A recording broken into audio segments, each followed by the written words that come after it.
దృశ్య కళా మాధ్యమం అనేది ఒక కళాకారుడు ఒక కళాఖండాన్ని సృష్టించడానికి ఉపయోగించే నిర్దిష్ట పదార్థం, సాధనం లేదా ప్రక్రియ. ఇది డ్రాయింగ్, పెయింటింగ్ మరియు శిల్పం వంటి వర్గాలను కలిగి ఉంటుంది. ముఖ్యమైన వర్గాలలో సాంప్రదాయ మట్టి వర్ణకాలు, పురాతన కుండలు మరియు లోహపోత, ఇంకా ఆధునిక డిజిటల్ డ్రాయింగ్ పరికరాలు ఉన్నాయి.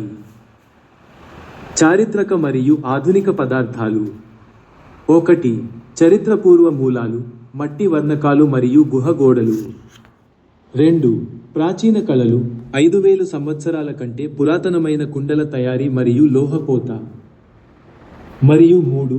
సమకాలీన సాధనాలు, డిజిటల్ డ్రాయింగ్ పరికరాలు మరియు విభిన్న సింథటిక్ ఉపరితలాలు. కళా వర్గాలు మరియు మాధ్యమాలు. 1. గీయడం మరియు చిత్రలేఖనం, పెన్సిళ్ళు, ఇంకులు, నూనె రంగులు మరియు నీటి రంగులు. 2. ముద్రణ మరియు శిల్పకళ, కలప, రాయి, లోహం మరియు చెక్కే పనిముట్లు. మరియు 3. హస్తకళలు మరియు డిజిటల్ కళ, వస్త్రాలు, కాగితపు కళలు మరియు కంప్యూటర్ సాఫ్ట్వేర్. మీరు ఒక నిర్దిష్ట కళా మాధ్యమాన్ని అన్వేషించాలనుకుంటున్నారా లేదా ప్రాచీన కుండల తయారీ మరియు లోహపోత పద్ధతుల గురించి మరింత తెలుసుకోవాలనుకుంటున్నారా? కళా సామాగ్రిని జాగ్రత్తగా చూసుకోవడం అంటే సురక్షితమైన వస్తువులను ఎంచుకోవడం, పనిముట్లను వెంటనే శుభ్రపరచడం మరియు అన్నింటినీ శుభ్రమైన, పొడి ప్రదేశంలో నిల్వ చేయడం. పాటించవలసిన ముఖ్యమైన పద్ధతులు. స్పృహతో సేకరించండి, జాగ్రత్తగా వాడండి మరియు నిర్వహించండి, మరియు బాధ్యతాయుతంగా నిల్వ చేయండి. సంరక్షణ మరియు నిర్వహణ. 1. పరికరాలను శుభ్రపరచండి. ఉపయోగించిన వెంటనే బ్రష్లను సబ్బు మరియు నీటితో కడిగి, వెంట్రుకలను సరిచేసి, వాటిని చదునుగా లేదా నిటారుగా ఆరనివ్వండి. 2. డబ్బాలను మూయండి. మార్కర్లు, ఇంక్ సీసాలు మరియు పెయింట్ ట్యూబ్లు ఎండిపోకుండా వాటి మూతలను గట్టిగా తిరిగి పెట్టండి. 3. శుభ్రంగా ఉంచండి. మీ కళాకృతిని మురికి లేదా నూనె చేతులతో ఎప్పుడూ తాకవద్దు. మరియు 4. సురక్షితంగా శుభ్రపరచండి. రసాయన వ్యర్థాలు, ఇంకులు మరియు యాక్రిలిక్ పెయింట్లను సురక్షితంగా మరియు సరైన పద్ధతిలో పారవేయండి. బాధ్యతాయుతమైన నిల్వ. సమతలంగా మరియు పొడిగా ఉంచండి. కాన్వాస్, కాగితం మరియు పూర్తి చేసిన డ్రాయింగ్లను పొడి ప్రదేశంలో సమతలంగా నిల్వ చేయండి. పదునైన పనిముట్లను కాపాడండి. కత్తెరలు, కట్టర్లు మరియు సూదులను పిల్లలకు, పెంపుడు జంతువులకు దూరంగా ఒక పెట్టెలో తాళం వేసి ఉంచండి.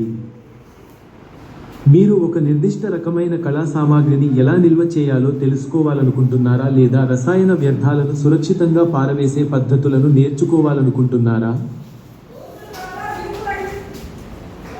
భారతదేశ శిల్పకళా నైపుణ్యం అనేది ఒక గొప్ప సంప్రదాయం. ఇందులో వివిధ ప్రాంతాలకు చెందిన నైపుణ్యం గల కళాకారుల సంఘాలు రాయి, లోహం, టెర్రకోట మరియు చెక్కతో చేతితో తయారు చేసిన వస్తువులను రూపొందిస్తాయి. కీలకమైన చేతివృత్తి సంప్రదాయాలు మరియు సంరక్షణ. 1. ఉపయోగించిన పదార్థాలు, రాయి, లోహం, టెర్రకోట, కలప, గడ్డి, తాటి చెట్టు, పూసలు మరియు వస్త్రాలు. 2. ప్రసిద్ధ ఉదాహరణలు, కుమార్టులి, కోల్కతా లోని సాంప్రదాయ కుండల తయారీ మరియు విగ్రహ శిల్పకళ, ఒడిశా నుండి టెర్రకోట జంతు బొమ్మలు, మరియు ఉత్తరప్రదేశ్ నుండి రావణుడి వంటి రంగులు వేసిన చెక్క వస్తువులు. మరియు 3. కళాకృతుల సంరక్షణ. వాటిని బూజు మరియు నష్టం నుండి కాపాడటానికి అన్ని ఆహార పదార్థాలను మరియు నీటిని కళాకృతులకు దూరంగా ఉంచండి. ఈ అధ్యాయంలోని మరిన్ని విభాగాలను సంగ్రహించడంలో లేదా ఒక నిర్దిష్ట హస్తకళా సామాగ్రి గురించిన వివరాలను కనుగొనడంలో నేను మీకు సహాయం చేయమంటే. సుమోక్ తాక్టుక్ అనేవి సిక్కింలోని లెప్చా సమాజం తయారు చేసే సాంప్రదాయ 4 పొరల వెదురు మరియు బెత్తం టోపీలు. ఒక్కో టోపీని నేయడానికి 1 నెల పడుతుంది మరియు వీటిని పండుగలు, ప్రత్యేక కార్యక్రమాల సమయంలో ధరిస్తారు. సుమోక్ తాక్టుక్ తయారీ. 1. కావలసినవి: బెత్తం మరియు వెదురుతో చేసిన సన్నని దారాలు. 2. పొరలు, 4 విభిన్న పొరలలో నేయబడింది. 3. రూపకల్పన. ప్రతి పొర ఒక ప్రత్యేకమైన నమూనాను మరియు ఒక ప్రత్యేక అర్థాన్ని కలిగి ఉంటుంది. మరియు 4. సమయం. ఒక్క టోపీని పూర్తి చేయడానికి 1 నెల పడుతుంది. ఇతర భారతీయ హస్తకళా సామాగ్రి: వెదురు మరియు బెత్తం, ఇత్తడి మరియు చెక్క, పాలరాయి మరియు టెర్రకోట, బిద్రీ వస్తువులు మరియు ఆభరణాలు, మరియు సిక్కీ గడ్డి మరియు ఎంబ్రాయిడరీ దారాలు. మీరు తలపాగాలు తయారు చేసే రెండవ సంప్రదాయం గురించి తెలుసుకోవాలనుకుంటున్నారా, లేదా బిద్రీవేర్ లేదా సిక్కీ గడ్డి వంటి ఇతర హస్తకళా సామాగ్రిని పరిశీలించాలనుకుంటున్నారా? సోలపీట్ అనేది పశ్చిమ బెంగాల్, ఒడిశా మరియు తమిళనాడులలో ఆచరించే ఒక హస్తకళా సంప్రదాయం.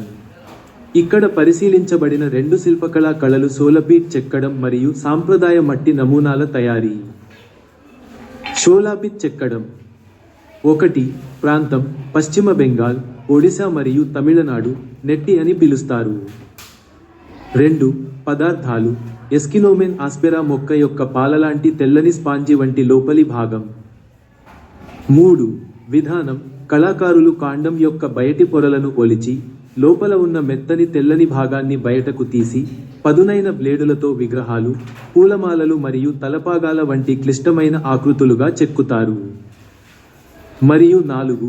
మూలం: పాఠ్యపుస్తక కార్యాచరణ మార్గదర్శకాలు మరియు సాంప్రదాయ కళాకారుల డాక్యుమెంటేషన్. టెర్రకోట మట్టి నమూనా. 1. ప్రాంతం: పశ్చిమ బెంగాల్లోని బంకురా మరియు కృష్ణానగర్. 2. కావలసినవి: సహజమైన నదీ మట్టి, నీరు, సహజ రంగులు మరియు చెక్క పనిముట్లు. 3. విధానం: తడి బంకమట్టిని చేతితో పిసికి, కోర్ లేదా స్పిన్నింగ్ వీల్ మీద ఆకృతినిచ్చి, ఆ వస్తువును ఎండలో ఆరబెట్టి, రంగులు వేయడానికి ముందు కొలిమిలో కాల్చడం. మరియు 4. మూలం: సాంప్రదాయ భారతీయ హస్తకళల మాన్యువల్లు మరియు సాంస్కృతిక వారసత్వ ఆర్కైవ్లు. మీకు ఇష్టమైతే నాకు తెలియజేయండి. యాక్టివిటీ 15.3 కోసం మీరు ఏ నిర్దిష్టమైన చేతిపనిని చేయాలనుకుంటున్నారు? మిక్స్డ్ మీడియా కలర్ వీల్ తయారు చేయడానికి పెన్సిళ్లు, క్రేయాన్లు, మార్కర్లు మరియు గుడ్డ ముక్కల వంటి వివిధ కళా సామాగ్రిని సేకరించి, ఆపై మీ ప్రాథమిక, ద్వితీయ మరియు తృతీయ రంగులు, వెచ్చని మరియు చల్లని ఛాయలు, మరియు పూరక లేదా సారూప్య ఛాయలను గుర్తించడానికి ఒక వృత్తాన్ని గీయండి. మీ రంగుల చక్రం కోసం దశలు. 1. ప్రాథమిక మరియు ద్వితీయ. ప్రాథమిక ఎరుపు, పసుపు మరియు నీలం రంగులను ఉపయోగించి మీ బేస్ వీల్ను గీయండి. ఆపై నారింజ, ఆకుపచ్చ మరియు ఊదా వంటి ద్వితీయ రంగులను తయారు చేయడానికి వాటిని కలపండి. 2. మిశ్రమ మాధ్యమం. ప్రతి విభాగానికి వేరొక పదార్థాన్ని వాడండి. ఉదాహరణకు ఒక రంగుకు మార్కర్లు, మరొక రంగుకు గుడ్డ ముక్కలు, మరియు మూడవ రంగుకు కొల్లాజ్ కాగితం. 3. టింట్స్ మరియు షేడ్స్. రంగును లేతగా చేయడానికి తెలుపును, ముదురుగా చేయడానికి నలుపును కలపండి. షేడ్. మరియు 4.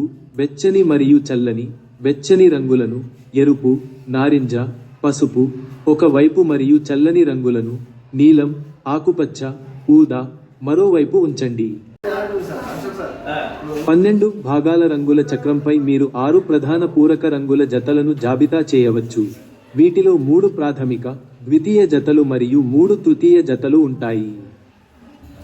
పూరక రంగులు: ఎరుపు మరియు ఆకుపచ్చ, నీలం మరియు నారింజ, పసుపు మరియు ఊదా, వైలెట్, ఎరుపు, నారింజ మరియు నీలం, ఆకుపచ్చ, పసుపు, నారింజ మరియు నీలం, ఊదా, మరియు ఎరుపు, ఊదా మరియు పసుపు, ఆకుపచ్చ. ఇష్టమైన కలయిక: నీలం మరియు నారింజ. ఎందుకంటే నీలం చల్లని రంగు, నారింజ వెచ్చని రంగు కాబట్టి అవి ప్రకాశవంతమైన, బలమైన విరుద్ధతను సృష్టిస్తాయి. అవి ఒకదానికొకటి చాలా ప్రకాశవంతంగా కనిపించేలా చేస్తాయి. సారూప్య రంగు సమూహాలు 3 చొప్పున: ఎరుపు, ఎరుపు, నారింజ, నారింజ, పసుపు, పసుపు, నారింజ, నారింజ, పసుపు, పసుపు, ఆకుపచ్చ, ఆకుపచ్చ, నీలం, నీలం, ఆకుపచ్చ, ఆకుపచ్చ, నీలం, నీలం, ఊదా, ఊదా, మరియు ఎరుపు, ఎరుపు, ఊదా, ఊదా. ఇష్టమైన కలయిక: నీలం, నీలి, ఆకుపచ్చ మరియు ఆకుపచ్చ. ఎందుకంటే ఈ చల్లని రంగులు ఒకదాని పక్కన ఒకటి చక్కగా అమరి, నీరు, ఆకులు మరియు చెట్లు వంటి ప్రశాంతమైన ప్రకృతి అంశాలను మనకు గుర్తు చేస్తాయి. అవి సజావుగా కలిసిపోయి ప్రశాంతమైన, నిశ్శబ్దమైన సామరస్యాన్ని సృష్టిస్తాయి. రేఖీయ దృక్పథం. రేఖీయ దృక్పథం అనేది నిజ జీవితంలో సమాంతరంగా ఉండే రేఖలను క్షితిజంపై ఒకే బిందువు, అదృశ్య బిందువు వైపు కలుసుకునే విధంగా గీయడానికి ఉపయోగిస్తుంది. ఈ ట్రిక్ చదునైన ద్విమితీయ ఉపరితలాన్ని లోతైన త్రిమితీయంగా కనిపించేలా చేస్తుంది. యాక్టివిటీ 15.5 కోసం అదృశ్య బిందువును గుర్తించడానికి మరియు అభిసరణ రేఖలను గీయడానికి మీకు సహాయం కావాలా? ఏరియల్ పర్స్పెక్టివ్ లోతును చూపించడానికి రంగు మరియు వివరాలను ఉపయోగిస్తుంది. దీనివల్ల దూరంగా ఉన్న వస్తువులు మరింత లేతగా మరియు మసకగా కనిపిస్తాయి. మీ ఆర్ట్ టాస్క్ను పూర్తి చేయడానికి మీరు పెయింటింగ్ను కనుగొని దాని వానిషింగ్ పాయింట్ను గుర్తించి కలుస్తున్న రేఖలను గీయాలి. డ్రాయింగ్ టాస్క్ కోసం దశలు. 1. పూర్తి చిత్రాన్ని చూడటానికి రాఫెల్ యొక్క స్కూల్ ఆఫ్ ఏథెన్స్ ను ఆన్లైన్లో కనుగొనండి. 2. నిర్మాణానికి మధ్యలో ప్లేటో మరియు అరిస్టాటిల్ యొక్క ప్రధాన చిత్రాలకు సరిగ్గా వెనుక ఉన్న అదృశ్య బిందువు కోసం చూడండి. మరియు 3. పెన్సిల్ మరియు స్కేలును ఉపయోగించి కంటి స్థాయికి పైన మరియు క్రింద ఈ అదృశ్య బిందువు వద్ద కలిసే గీతలను గీయండి. దక్కన్ సూక్ష్మ చిత్రకళ పటం మధ్యాహ్నం 3:11 విశ్లేషణలో ఖచ్చితమైన రేఖీయ లేదా వైమానిక దృక్పథం ఐవి దృక్పథం లేదు, కనిపించదు. బదులుగా ఇది సాంప్రదాయ చదునైన శైలీకృత భారతీయ సూక్ష్మ చిత్రకళా సంప్రదాయాలపై ఆధారపడి ఉంటుంది. దృక్కోణ విశ్లేషణ కార్యకలాపం 15.6. 1. దృక్కోణం యొక్క రకం పాశ్చాత్య గణిత శాస్త్ర పరిభాషలో ఐచ్ఛికం. 2. రేఖీయ దృక్పథ భాగాలు ఏవీ లేవు. సాంప్రదాయ భారతీయ సూక్ష్మ చిత్రకళ లోతును సృష్టించడానికి అదృశ్య బిందువులను లేదా కలుస్తున్న లంబరేఖలను ఉపయోగించదు. 3. వాతావరణ దృక్కోణ భాగాలు ఏవీ లేవు. గాలి, దూరాన్ని అనుకరించడానికి దూరపు అంశాలు రంగు, విలువ లేదా స్పష్టతలో మసకబారవు. మరియు 4. దృక్కోణాల సంగమం. ఇది శాస్త్రీయ పాశ్చాత్య దృక్కోణ పద్ధతుల మిశ్రమానికి బదులుగా ఒక సమతల, అలంకార కథన స్థలాన్ని సూచిస్తుంది. ఆకృతులు మరియు వస్తువులు ఒక శైలీకృత తలంపై సమాన స్పష్టత మరియు ప్రాముఖ్యతతో చిత్రీకరించబడతాయి. మీ కళాకృతిని సృష్టించడం కార్యకలాపం 15.7. 1. పరిమాణం సుమారుగా A4 కాగితం. 2. మొదటి దశ స్థానిక నృత్య శైలుల, జానపద, శాస్త్రీయ లేదా సాధారణ సమూహ నృత్యాలు గురించి ఆలోచించండి మరియు 2 లేదా అంతకంటే ఎక్కువ మంది కలిసి నృత్యం చేస్తున్నట్లు ఊహించుకోండి. 3. దశ 2 వారి శరీర భంగిమలు, కదలికలు, ముఖ కవళికలు మరియు వివరమైన దుస్తులు లేదా ఆభరణాలను ప్లాన్ చేయండి. మరియు 4. అప్లికేషన్ సాంప్రదాయ ఫ్లాట్ శైలులకు భిన్నంగా ఉండేలా లీనియర్ పెర్స్పెక్టివ్ దూరంలో కలిసే రేఖలు మరియు ఏరియల్ పెర్స్పెక్టివ్ నేపథ్యంలో లేత రంగులు లను ఉద్దేశపూర్వకంగా ప్రయత్నిస్తూ మీ దృశ్యాన్ని గీయండి. ఆర్ట్ ప్రాజెక్ట్ను పూర్తి చేయడానికి మీ పాఠశాల లేదా వీధి వంటి ఒక ప్రదేశాన్ని ఎంచుకోండి. మీ ప్రణాళికను స్కెచ్ చేయండి మరియు రేఖల కోసం లీనియర్ పెర్స్పెక్టివ్ను, రంగుల కోసం ఏరియల్ పెర్స్పెక్టివ్ను ఉపయోగించండి. 1. ఒక ప్రదేశాన్ని, పాఠశాల, వీధి లేదా స్మారక చిహ్నం ఎంచుకోండి. 2. మీ దృశ్యాన్ని గీసుకోండి మరియు మీ దృక్కోణాలను ప్రణాళిక చేసుకోండి. మరియు 3. మీ ఉపాధ్యాయుడు మరియు స్నేహితుల నుండి అభిప్రాయాన్ని పొందండి. గీయడం మరియు రంగులు వేయడం దశలు. రేఖీయ దృక్పథం మీ ప్రధాన చిత్రంలో లోతు మరియు దూరాన్ని చూపించడానికి సరళ రేఖలు మరియు అదృశ్య బిందువులను గీయండి. వైమానిక దృక్పథం మీరు పెయింట్ చేసేటప్పుడు లేదా రంగులు వేసేటప్పుడు దూరంగా ఉన్న వస్తువులకు లేత రంగులు మరియు మృదువైన అంచులను, దగ్గరగా ఉన్న వాటికి ముదురు రంగులను ఉపయోగించండి. తుది దశలు. ప్రదర్శన మీ కళాకృతిని పూర్తి చేసి మీ తరగతి గదిలో ప్రదర్శించండి.